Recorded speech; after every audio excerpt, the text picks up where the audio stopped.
I am the Tofu Golem. Please enjoy the video. You start by ensuring your file preserves detail.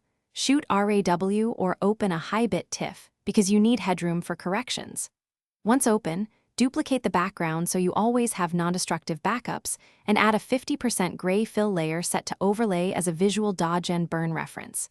Now create a levels adjustment as a clipping layer. This is your first corrective pass to balance global exposure. Make small moves. Lift shadows slightly. Pull down highlights because subtlety keeps texture intact.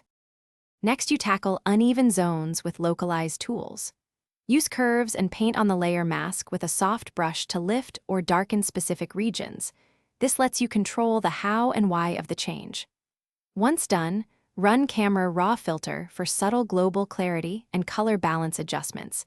Then create luminosity masks or use frequency separation to blend transitions without losing texture. Make sure to reduce brush opacity and refine masks so corrections read natural and not pasted on. Finish by refining contrast and local light with dodge and burn on that 50% gray layer.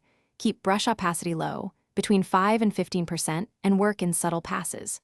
Once complete, inspect at 100% and soft proof for print or web to catch surprises. If you see halos or sharp edges, make sure to feather your masks, lower curve adjustments, or apply a 1 to 3 pixel Gaussian blur to the mask.